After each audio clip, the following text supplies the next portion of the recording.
मंगलम भगवान विभो मंगलम गौतमोदरी मंगलम कुंद कुंदायो जैन धर्मोस्तु मंगलम सर्वमंगल मांगल्यम सर्वकल्याणकारकम प्रधानम सर्वधर्माणां जैनम जयतु शासनम। मैं नमो तीर्थनायक को, नमो ओंकार वाणी को, नमो मुकुंद प्रभु को जिन्होंने ओंकार धारण की। अहो उपकार जिनवर का, कुंद का दिव्य वाणी का, जिन कुंद ध्वनि दाता उन कहान स्वामी का। नमियूण जिणम वीरम अनंत वर्णान दंसन सहावम भोक्ष्यामियम सारम केवली शुद्ध केवली भणिदम। श्री नियम सारजी परमागम ग्रंथ है। इसके 35वें कलश की स्वाध्याय अपनी चल रही थी और 35वें कलश के व्याख्यान में ही गुरुदेव ने कोई व्यक्ति को देखकर ऐसा होने लगा कि ये जो पीछे 6 कलश चल गए हैं और ये भाई नहीं आ पाए थे, तो उन्होंने उनका संक्षेप में दोबारा से लिया और अपने को ये लाभ मिल रहा है उसका कि अपना भी वह रिवीजन हो जाएगा। अभी भी जो विषय चलता आया था समय सारजी में, भाई साहब कल चर्चा कर रहे थे ना, 49वीं नंबर की गाथा से जो विषय उठा और 50 से 55 गाथा, फिर 56, 57, 58, फिर ये 67 नंबर की गाथा तक चर्चा जो आई, तो यदि आपने ध्यान दिया हो तो 67 नंबर की गाथा की उत्थानिका में पूरे विषय को एक लाइन में प्रस्तुत कर दिया। उसकी उत्थानिका में कहा कि एक इस ज्ञान घन आत्मा के सिवाय जीव को जितने प्रकार से कहना वो सब व्यवहार। अभी चल रही थी ना 67 गाथा, तो 1 इंद्रिय, 2 इंद्रिय, 3 इंद्रिय, 4 इंद्रिय, 5 इंद्रिय, पर्याप्त अपर्याप्त, संगी असंगी, ये जितने भी नाम दिए गए जीव को, ये सब नाम शरीर के नाम से, घी का घड़ा, तो घी के संयोग से घड़े को घी का नाम दिया गया, घी का घड़ा। ऐसे करके जितने नाम, चौथा गुणस्थान, 5वां गुणस्थान, 6वां गुणस्थान, पहला गुणस्थान, जीव स्थान, मारना स्थान, वेद, कषाय, लिंग, लेस्या, जो कुछ भी, यानी एक ज्ञान घन आत्मा को ज्ञान घन आत्मा के सिवाय अन्य किसी भी नाम से, किसी भी संज्ञा से उसे जीव जितना आगम में कहा गया है वह सब व्यवहार है, अर्थात वह जीव नहीं है। बस ये पूरे 49 से लेकर के ये 67 गाथा तक जितना विषय आया, इसका एक लाइन में सार आ गया। एक ज्ञान घन आत्मा के सिवाय जितने नामों से जीव का वर्णन आगम में आया, जितने प्रकार से ये जीव है, ये जीव है, 1 इंद्रिय, 2 इंद्रिय, मनुष्य, देव, नरक, जितना आया, अरे संयम, लब्धि, स्थान आदि भेद से आया, वो सब ही व्यवहार है। व्यवहार है इसका अर्थ क्या हुआ कि व्यवहार है यानी कि ये जीव नहीं है। ये आई ना चर्चा। अब देखो अपना यहां चल रहा था विषय 362 पेज पर से अपन देखते हैं। देखो 30वें कलश का सारांश संक्षेप में, अपन भी संक्षेप में देखते चलते हैं।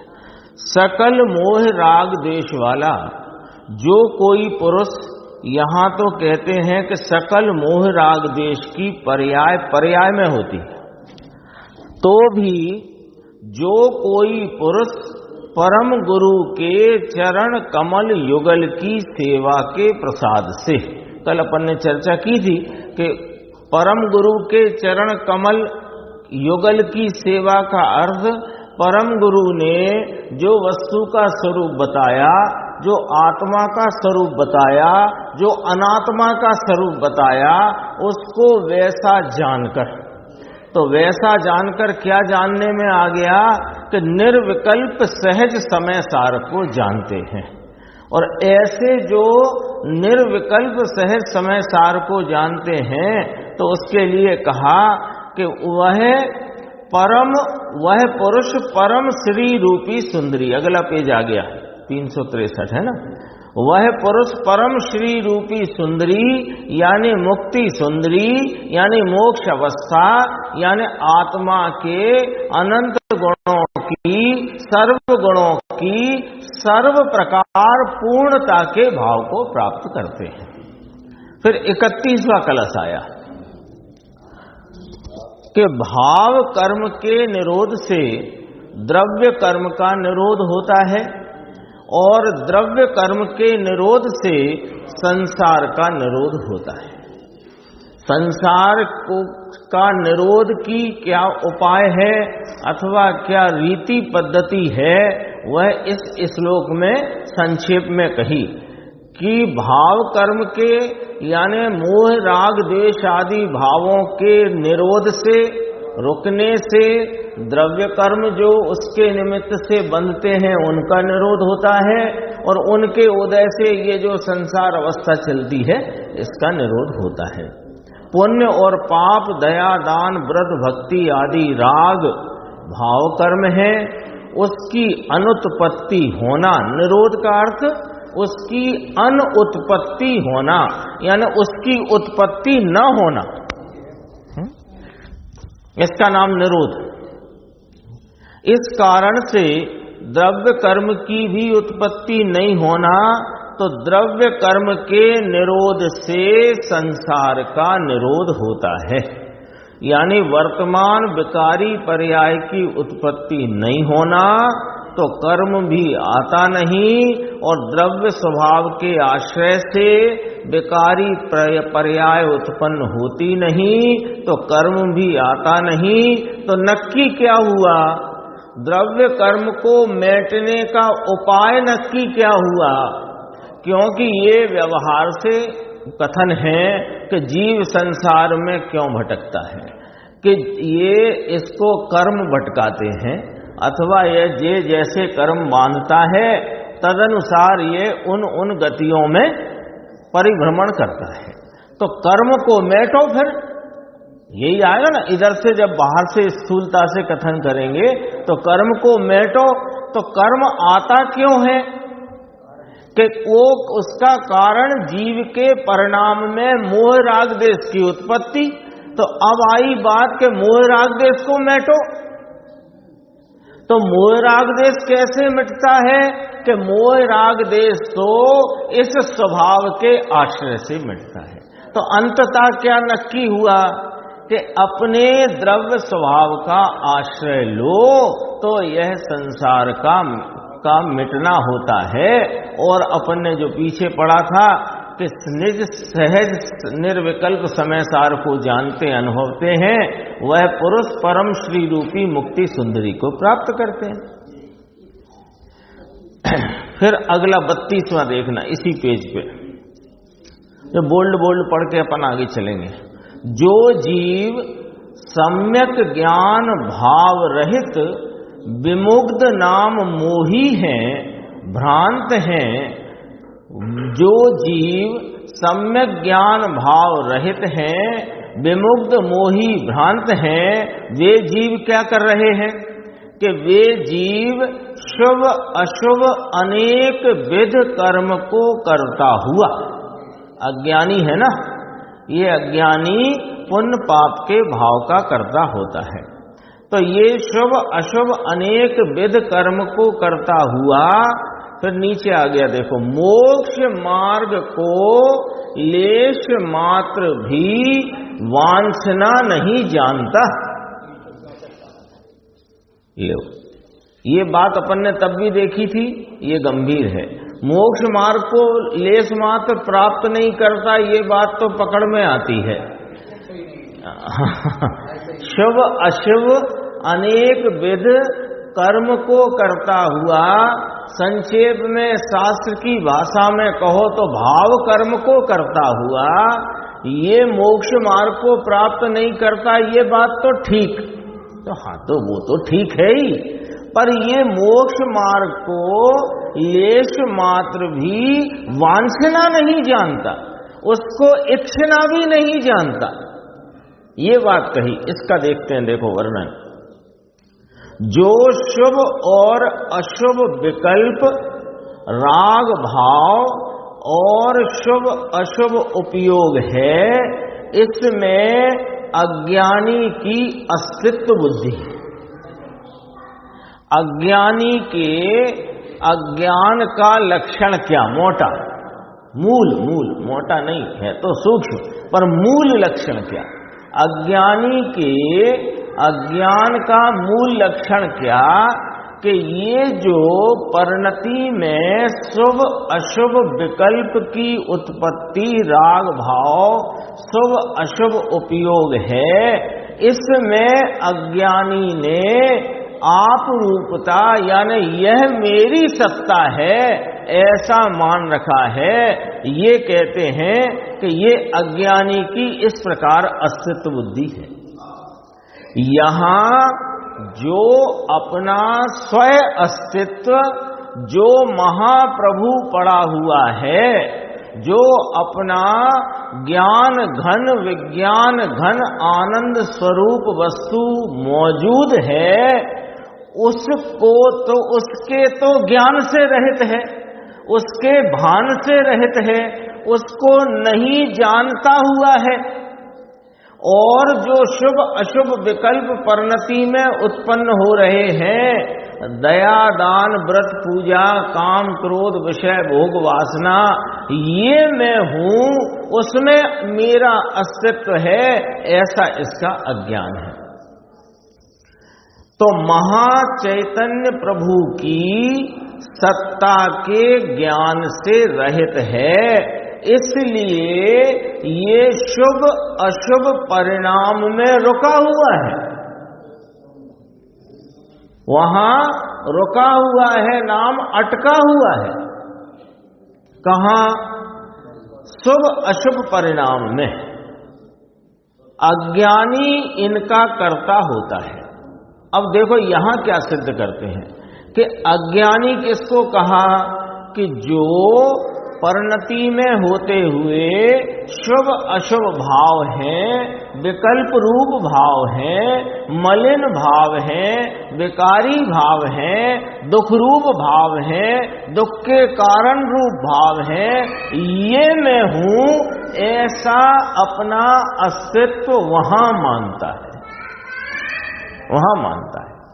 तो वहां मानता है, और जो इसका वास्तविक अस्तित्व ज्ञान आनंद स्वरूप है, उसको ये जानता नहीं, उसको ये शुभ अशुभ परिणाम में रुका हुआ है।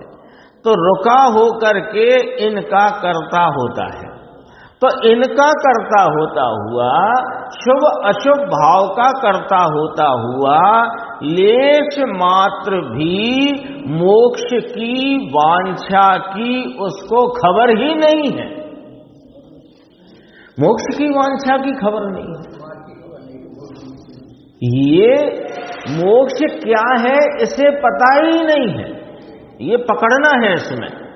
ये मोक्ष की वांछा नहीं, मोक्ष क्या है ये इसकी पकड़ में क्यों नहीं आता? क्यों मोक्ष क्या है ये पहले जाने तो उसकी वांछा करना जाने। अभी तो किसी को यही पता नहीं है कि हीरा क्या होता है, डायमंड। अभी पता ही नहीं है कि हीरा क्या होता है, हीरा की चमक का क्या स्वरूप होता है।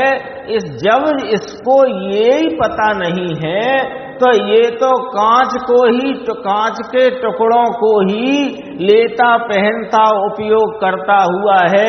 अरे ये हीरा पहनना क्या जाने, हीरा की वांछा करना भी क्या जाने। जब यह हीरा के स्वरूप को जानता नहीं तो हीरा की वांछा करना भी क्या जाने। तो जो जीव इस चैतन्य महाप्रभु को अनादि से जानता नहीं और परिणति में होते शुभ अशुभ रागादि विकल्प भाव हैं, वो वहीं रुका हुआ है और वहां रुकता हुआ क्या करता है कि उनका ही करता होता है। अब यहां ये बात खिल करके सामने आती है कि जो शुभ अशुभ परिणाम का कर्ता होता है वो शुभ अशुभ परिणाम के फल को चाहता है।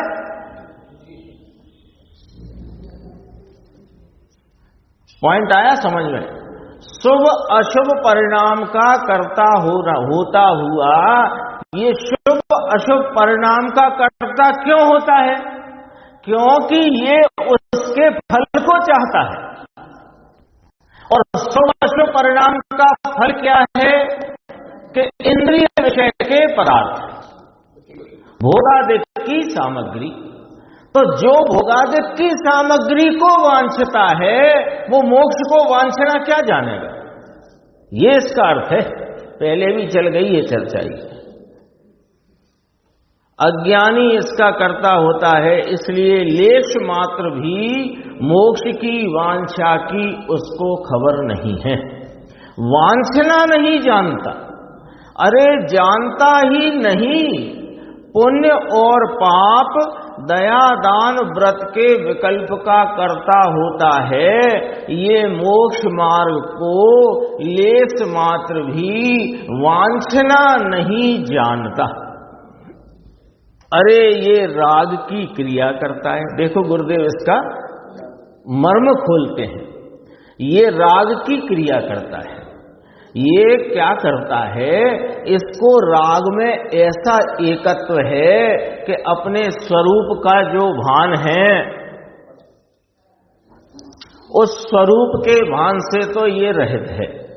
तो ये बरतते हुए राग में इसको ऐसा एकत्व है कि ये वर्तमान में पूर्व कर्म के उदय के निमित्त से मिले हुए सामग्री का भी त्याग करता है।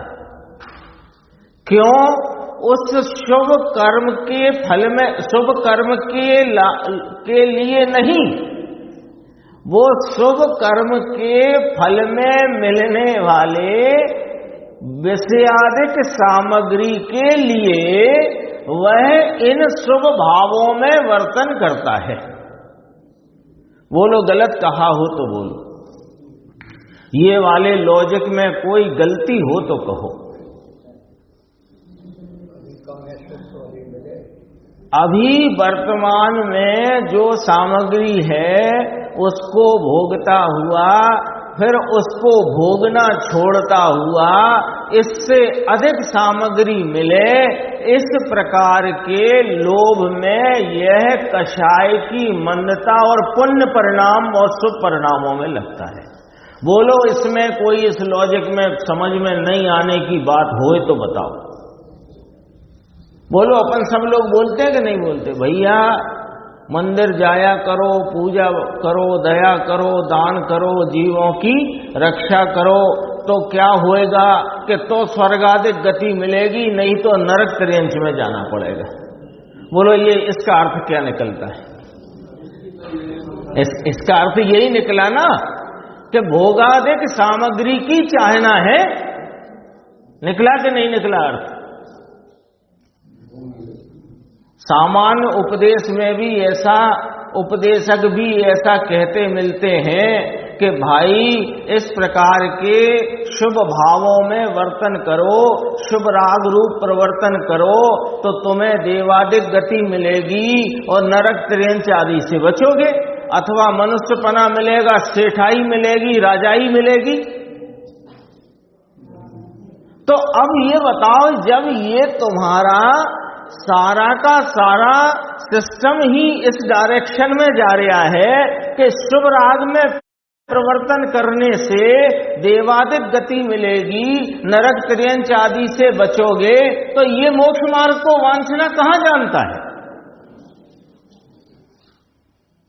पद्म मुनिराज जो है, पद्म प्रमलधारी मुनिराज, ये इस बात को कितनी गहराई से कह रहे हैं। देख लो, ये राग की क्रिया करता है और उससे मुझे लाभ होगा, ऐसा मिथ्या दृष्टि मोक्ष मार्ग को लेश मात्र भी वांछना नहीं जानता।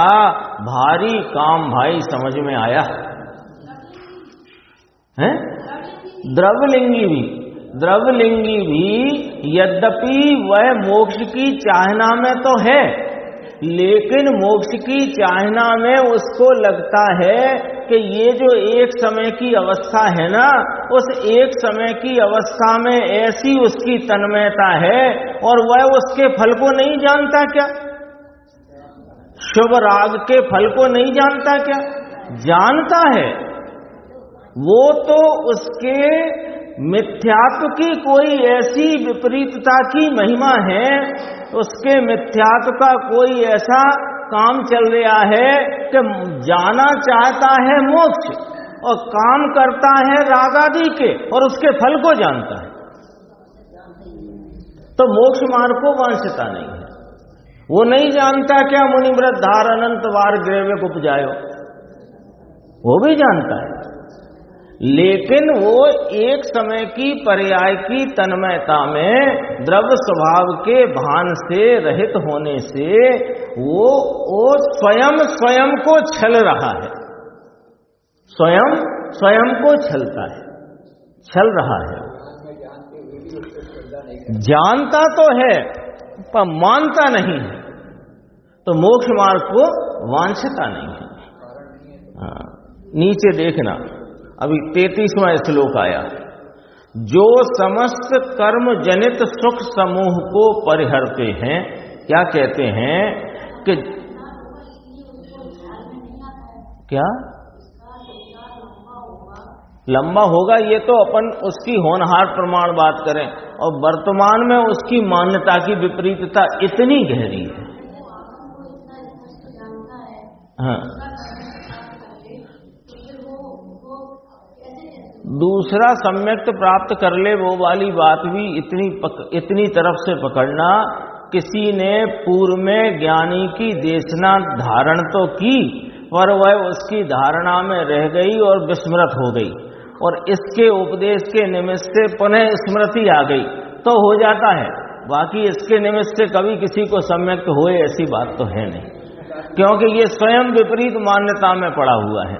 इसकी अभी पकड़ना क्या कि द्रव्यलिंगी के मिथ्यात्व की कोई महिमा ऐसी है, उस समय जो उसका उद्देश्य है उसका तो निषेध करेगा, जो पहले सुना है उसको। तो स्मृति में तो उसको वो जो पूर्व में धारणा में लिया था वही आता है। हाँ, देखो, जो समस्त कर्म जनित सुख समूह को परिहरता है, ये तो द्रव्यलिंगी की बात जब करें तो द्रव्यलिंगी मुनि चाहता तो मोक्ष को है और चल रहा है मोक्ष मार्ग में, ऐसा वह अपने को जानता है, लेकिन मोक्ष मार्ग को वांछा ही नहीं करता। मोक्ष, अभी अपन ने उदाहरण दिया ना कि जो हीरे को जानता ही नहीं, वो हीरे को वांछना भी नहीं जानता है। तो जो मोक्ष क्या है, क्योंकि मोक्ष कैसा है कि परम वीतराग, परम आनंद, परम ज्ञान, परम सुख स्वरूप है कि नहीं, तो वह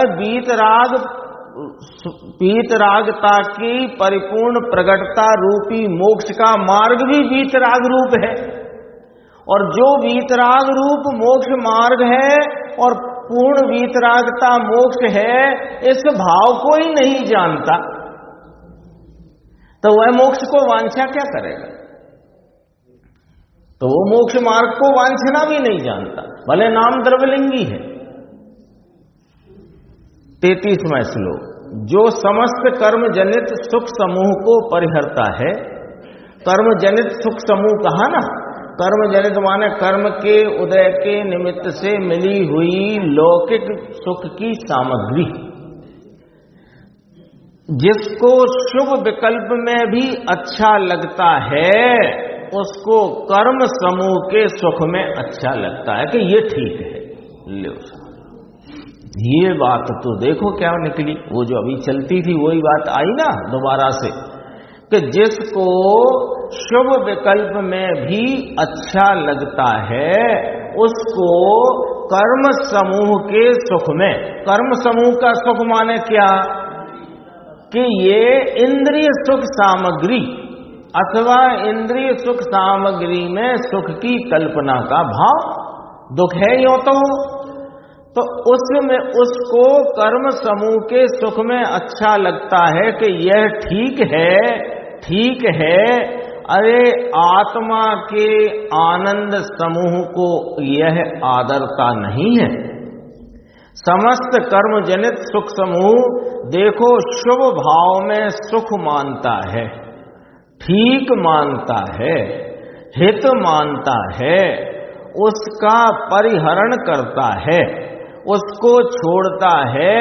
शुभ भाव में भी सुख नहीं, अब आगे बात आगे फुल स्टॉप है ना, ऐसे को जो छोड़ता है, यानी शुभ भाव में भी सुख नहीं, हित नहीं, मददगार नहीं, किसमें कि आत्मा के सम्यक दर्शन में, यानी अतीन्द्रिय आनंद की प्राप्ति में यह शुभ भाव किंचित मददगार नहीं है। भारी बात है, किंचित मददगार नहीं है, ये वाली बात थी ना।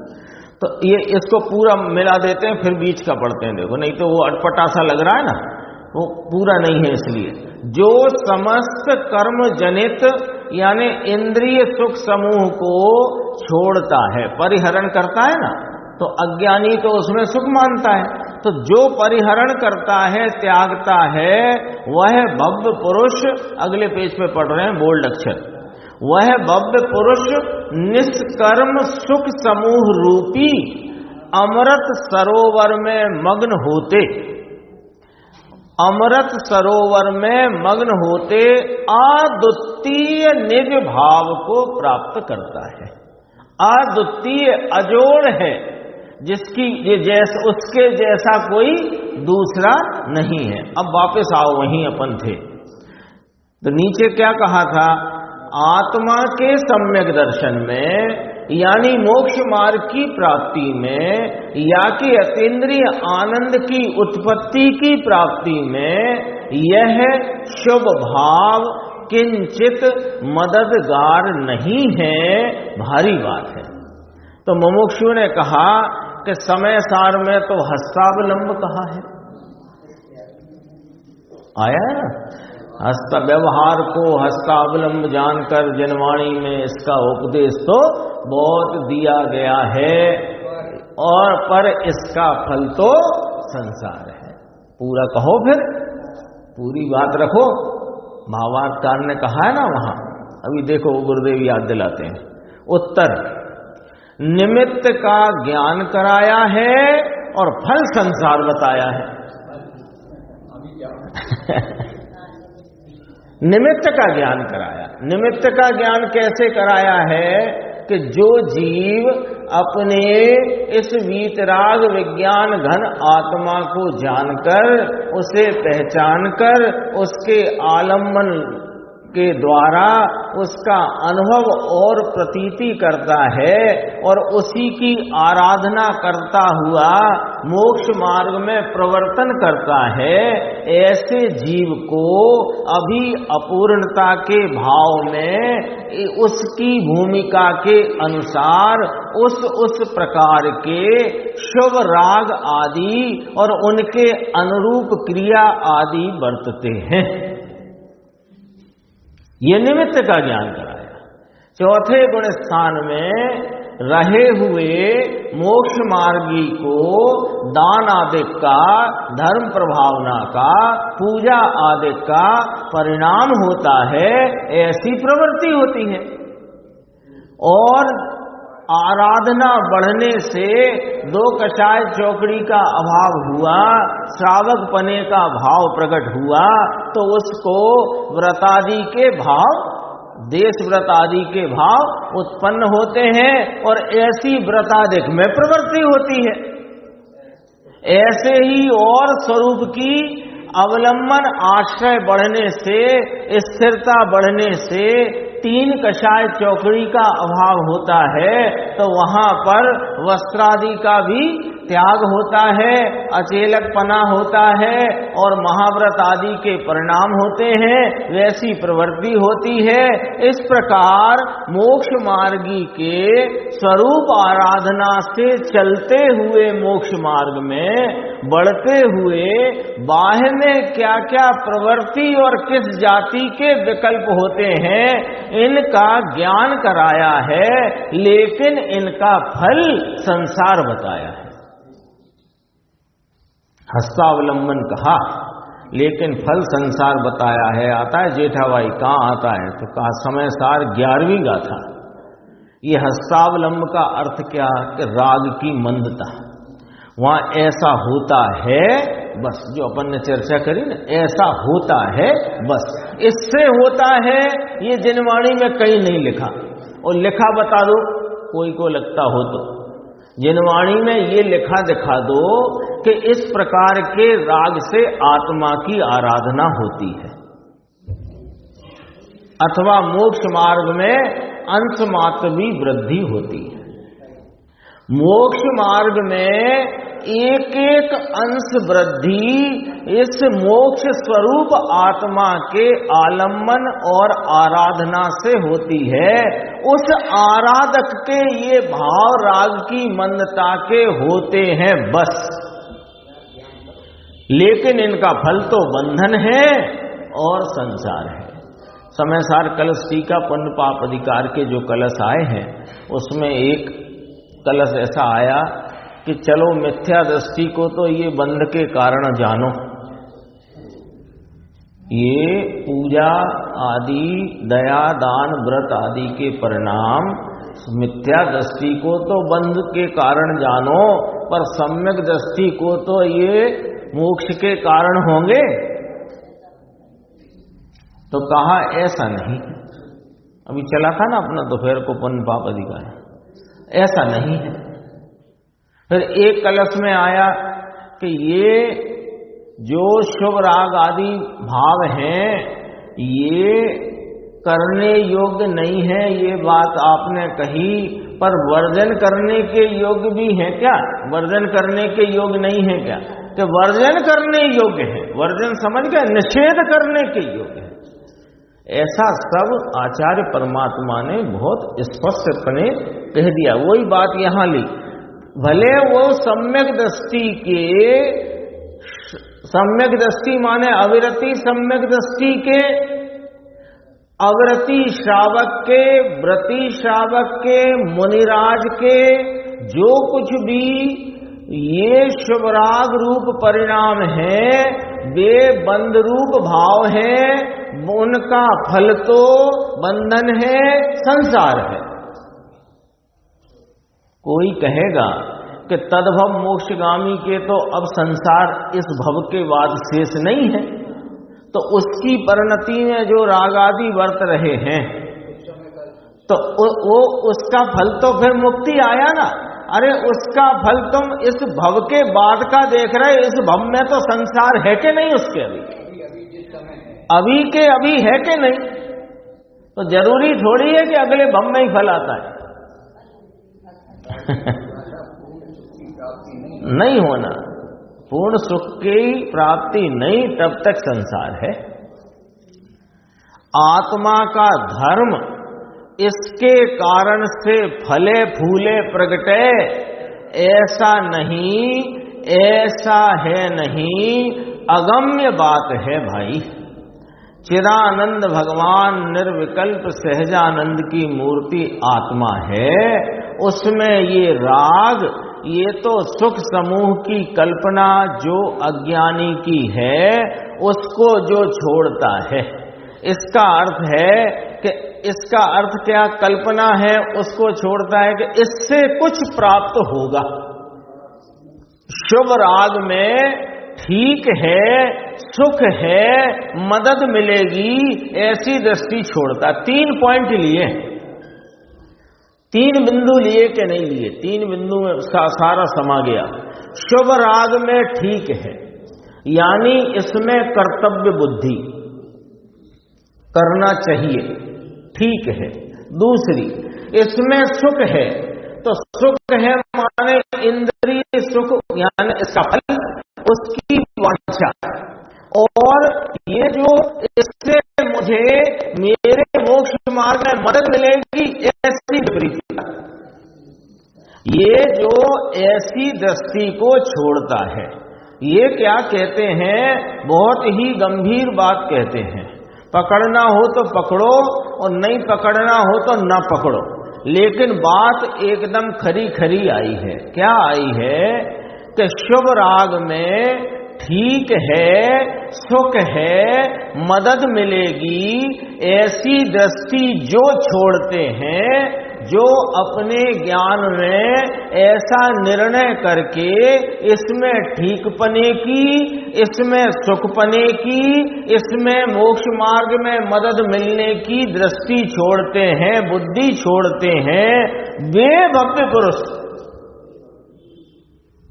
वे भव्य पुरुष, जोड़ो ना उस बात को, वे भव्य पुरुष निष्कर्म सुख समूह रूपी अमृत के सरोवर में मग्न होते। देखो नीचे लिया, थोड़ा सा एक पैराग्राफ छोड़ दो, वह है भव्य पुरुष बस ये राग से ठीक है, इसको जो छोड़ते हैं। शुभ भाव पुण्य वह ठीक है, ऐसी दृष्टि छोड़ते हैं। अब ऐसी दृष्टि छोड़ते हैं तो फिर जाते कहां हैं, किसमें लीन होते हैं? तो कहा इस भाव को छोड़ते हैं, ये बहिर्मुख भावों को छोड़ते हैं, तो कैसे भाव की प्राप्ति होती है कि अनादि निष्कर्म कर्म बिना की चीज, सुख समूह आनंद का पिंड प्रभु आनंद के अमृत सरोवर में वे मग्न हैं, डूब गए हैं। कौन? ऐसी अक्षय चैतन्य में वस्तु, आनंद और ज्ञान दो लिए, चैतन्यमय स्वभाव अतीन्द्रिय आनंद में लीन है, एक रूप, ये वस्तु त्रिकाल एक रूप है। अनंत आनंद अतीन्द्रिय में मस्त अतिशय चैतन्यमय मग्न है, ऐसा भगवान एक रूप है, पर्याय आदि ये तो 2 रूप हो गया। थोड़ा सा और है, ये पूरा कर देते हैं जरा सा, एक पैराग्राफ, पेज नंबर है 366। ये अपन ने अभी ताजा ही ताजा पढ़ा था ना, हमारे आत्म स्वभाव में विभाव असत होने से, 34वां श्लोक, उसकी हमको चिंता नहीं। हम तो आत्मा शुद्ध आनंद कंद हैं, इसमें संसार विभाव है ही नहीं, वहां संसार मार्ग नहीं। फिर कहे कि संसार और सिद्धि हमारे में नहीं, 35वां कलश, यानी ये विभाव की हम में असतपना है, तो हमें उसकी चिंता नहीं, विभाव नाम संसार। फिर कहा कि न हम में सिद्धपना है न संसार है।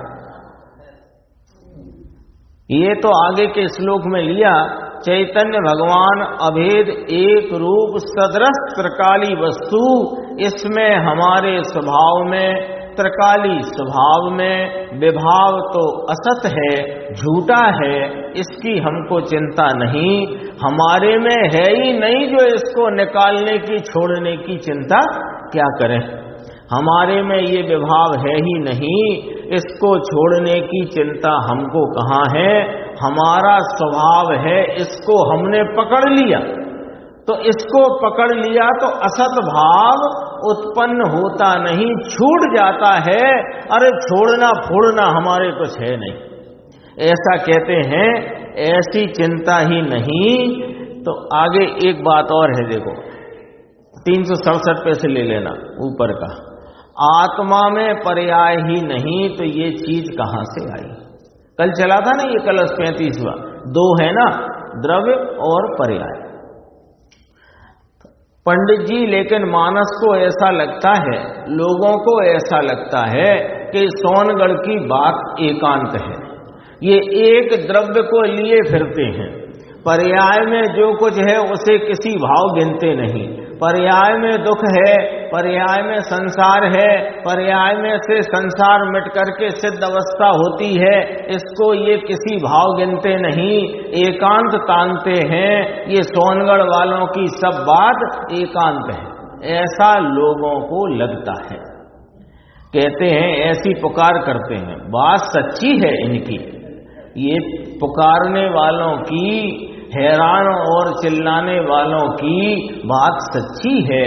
अरे ये सम्यक एकांत है, ये सच्चा एकांत है, और ऐसा एकांत होता है तब इसको पर्याय का ज्ञान होता है। अभी प्रवचन में आई थी ये बात, अभी आई थी आज के सीधी प्रवचन में। ऐसा एकांत होए कि मैं पर्याय भावों की हलचल से रहित, पर्याय में होने वाली हीनादिकता से रहित, उसमें होते हुए बदलते भावों की क्रिया से रहित, मैं एक रूप ध्रुव सामान सदृश सदृश सदृश भाव हूं। ये जिसको भान में आया उसको पर्याय का ज्ञान होता है कि मेरी पर्याय में वर्तमान ये चलता है, इसका अभाव होकर के पूर्णता की प्राप्ति होती है। ये 19वीं गाथा आएगी, उसमें ये विषय चलेगा। अपन आगे की स्वाध्याय में 19वीं गाथा लेंगे।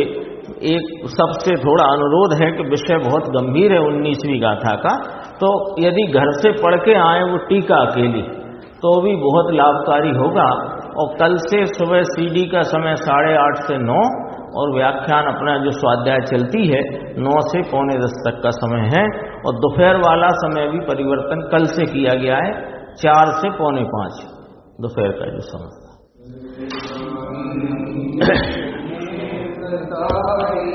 यह अनंत उपकार है उसके लिए जिन्हें